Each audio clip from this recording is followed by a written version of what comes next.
Hello. This is Faye Emerson for Pepsi-Cola. I am going to write a novel. I've got everything you need here. I have pencils, I have paper, I have a dictionary. All I need is an idea. Pepsi-Cola hits the spot. Big, big bottle, and it's got bounce, bounce, bounce, bounce. Go get Pepsi for the Pepsi bounce. Now go get Pepsi for the Pepsi bounce. More bounce to the ounce, more bounce to the ounce. Go get Pepsi for the Pepsi bouncing. Why take less when Pepsi's best? More bounce to the ounce in Pepsi. You know, at one time, almost everybody has wanted to write a novel. I can't think of anybody who hasn't. As a matter of fact, I have some estimates, some figures on that. Last year, it's estimated that about 300,000 people started writing novels. My estimates show that about 10,000 people finished them. Out of those, about only 120 were sort of actually reviewed or placed in bookstores. But only about 30 of those will ever make any money. Well, I think those are pretty good figures. I have here tonight a novel, a first novel, as yet unpublished novel. A lady wrote me a letter and told me about her novel and said that she was having a little trouble getting it published, didn't know how to go about it. So she's here tonight with her novel and with some friends who I think can tell us something about it. I'd like you to meet them now. These are just a prop. We'll leave these here. Ladies? Well, now before we get into the books and authors kind of thing, I think our audience would love to meet you. I know I've enjoyed it, and so I know they will. I'd like you to meet, first of all, Mrs. Guido Brigiani, Emily Brigiani. She is our budding author. And now I would like you to meet a very famous author, Miss Betty Smith, author of A Tree Grows in Brooklyn, and Tomorrow Will Be Better. Is that right, Betty? Yes. And this is Miss Annie Laurie Williams, who is one of the country's top literary agents. She handles one of our most famous authors, and one of my best friends, John Steinbeck, and also the very great John Hersey, who wrote The Wall and the great story on the atom bomb. Mm-hmm. What was the name of that? Hiroshima. Hiroshima. Now then, well, now before we go any farther, I see that you've been neglected, Emily. Come on, let's you and I have a Pepsi and do a little preliminary work, and we'll be back in a minute. Excuse us, will you? We're just getting it ready for you. I see you've anticipated me. Thank you. I'll take over from now, Dick. That's my son. Isn't really, but I feel like he is. That's Dick Cleary. Emily, I've neglected you a little bit. Oh, this is wonderful. There you are. I'm very anxious to talk to you about your book. I didn't have any idea until I really got into talking about novels on this occasion that so many people wrote novels. This is a lot bigger than I had realized. Cheers. Cheers. Cheers.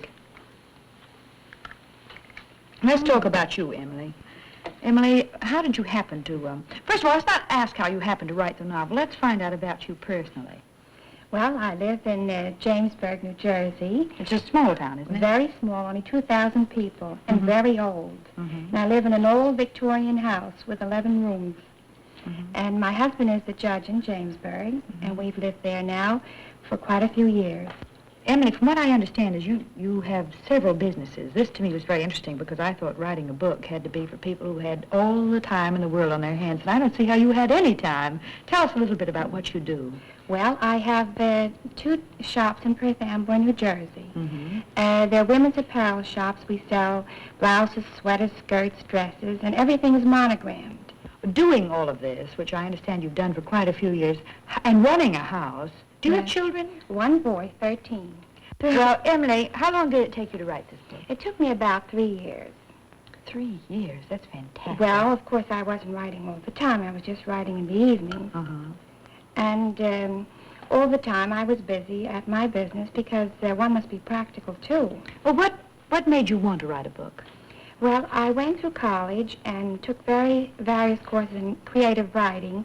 And as I said, I love people. As a matter of fact, you were a teacher, weren't you? Yes, I was. And that was very interesting also. My mother always wanted me to be a teacher. You would have made a lovely teacher because the students would have loved you. Well, I don't know. Half the battle. I think it's a wonderful profession and highly underpaid. Yes, well, that was the trouble. I mean, I felt that I liked clothes, and I also liked the business world, and I wanted to get into something that would be a little more lucrative, perhaps. So after you left college and after you taught, then you decided to go into business, but then how did you, does someone have a drive that says you must write a novel, this is the story I want to tell? Yes, you see, above all else, I believe the thing I like to do most is to write. All these other things are part of my life, and I sort of sandwich the writing in with the other things. Well, Emily, have you ever had anything published? Yes, just two very short stories in a little magazine along the coast. Nevertheless, Pretty published, sure. though. I mean, Well, not you got so- paid for them, that makes you professional. $10 each. That's wonderful. You have to start somewhere. That's right. You know, Emily, there's an old saying that a first novel is always autobiographical. Is this true in your case? Yes, to a certain extent. The girl feels and thinks like I do. You know, as a matter of fact, I've always wanted to write a novel. As a matter of fact, I guess everybody's always wanted to write a novel. But there's one thing you wouldn't have to write a book about.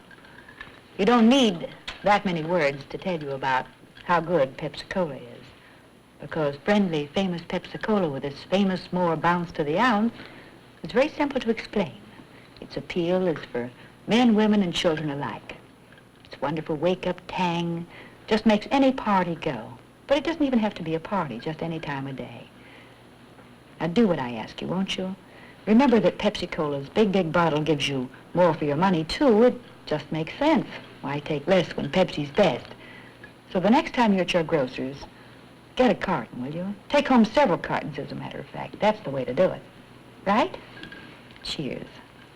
Now, Emily, let's you and me go over and talk to our friends over here. I'll take this book with us. Oh, this is a heavy one, too. You sit right down here.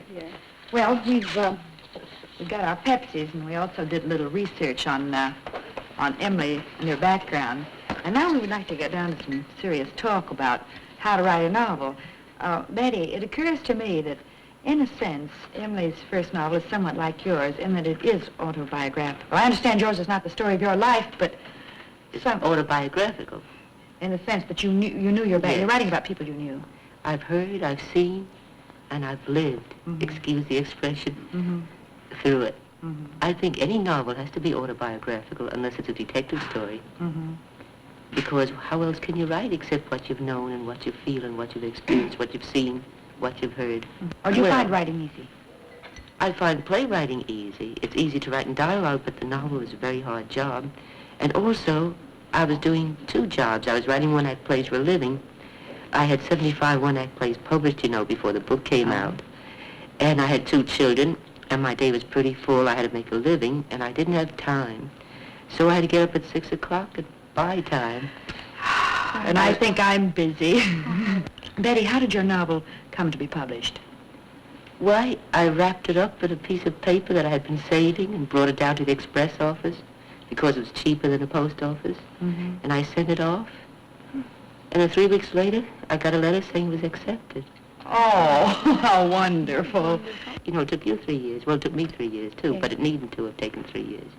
And sometimes it would come so fast, I'd write 20 pages without stopping. Sometimes I could only write 1 page a day. I'd love to know, and I will not be rude enough to ask you on the show, how much you actually made from A Tree Grows in Brooklyn, what with picture rights, and now make it into a musical. Well, I won't ask you now. I won't ask you. Well, now, we know how yours was published. Miss Williams, you certainly ought to know. How do you feel about Mrs. Brigiani? What is her procedure on getting her novel published? Well, I'd like to hear something about the story first.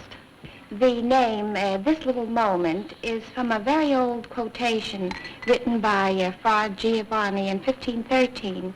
And the quotation goes, no peace lies in the future, which is not hidden in this present little moment. And that's the theme of the book. Very interesting title. And it's a story of a great love, one that is of giving and sharing, and of a woman, Cyrilla, who experienced its perfection in her love for a doctor. She teaches this doctor that a great love is not really great, that love is not really great unless you love mentally and spiritually as well as physically. And she in turn learns that to be happy, One must live in this present little moment and make the best of every moment. For who knows what the future will bring. Miss Williams, would you tell us, what do you think is the market for such a story? Well, I feel that all depends on whether the writing is as good as the story. You know, an idea has very little value unless it's well presented. So I'd like to read the book. May I? Oh, I would love it. I'd be thrilled. All right. Well, what does a person do after they finish a novel? Well, they'll either do as Betty Smith did, send it directly to a publisher, or get a good agent. Well, what exactly does a literary agent do? Well, a literary agent is supposed to give you editorial advice if your scripts need rewriting, why they can confer with you. After they sell it to a publisher, then they can get a better contract for you. And tell you where to make lectures? And tickets to South Pacific. Well, yes, an agent has many functions, and we love our work, at least I know I do. Well, in other words, you think an agent is really necessary then? Well, I think it's much better. Now, there are a lot of good agents, and you can find them in the literary marketplace. There's a list of them. Well, I did call quite a few of them. And they said that they were a little bit too busy. They couldn't take on a new book. That sounds very strange, because we like first books. Our biggest success has been with first authors. Well, I just happen to have a manuscript here Well, somewhere. then you let me take it with you, will you? When we leave, may I take it? As a matter of fact, Miss Williams, a first novel, I should think, would be a great coup to discover a first Oh, novel. I think so, because, you know, without a story, you could not have a publisher, an agent, a producer, or an actress. That's right. Well, how do you feel about schools? Is there any school you can go to become a novelist? Well, I think you don't become a novelist. I think In other words, you are, you grow. Well, no, I think it's just hard work and writing and reading and keeping at it, not giving up, not getting discouraged. Of course, there are some good courses, Columbia and other schools. I don't know. I never took a course in novel writing. I studied the theater. Maybe that helped. If you don't have the instinct for writing or the feeling and the kind of mind for writing, a course won't do any good. No, I don't feel so. Well, what can we do concretely, let us say, at this moment about solving Mrs. Bridgiani's? For you said you would read her. I will read it, and I will tell her very frankly whether I think we can get a publisher for her. Well, that's wonderful. I thank you very, very And much. so from there on, well, we'll let you know later. I thank you, Miss Well, Emily, also. thank you. I So wish you, much.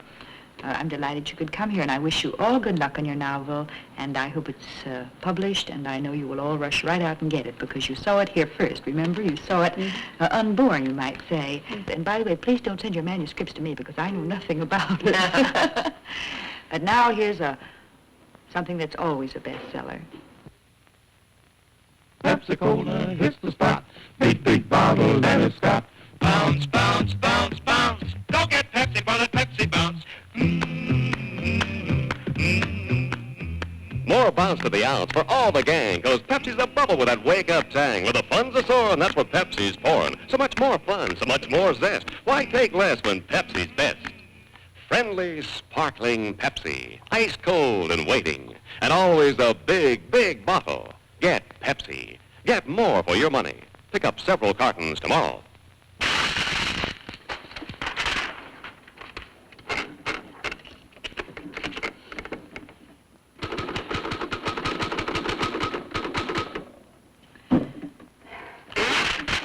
Dick, more paper, please. Oh, good night. Do do do do do do do do do do do.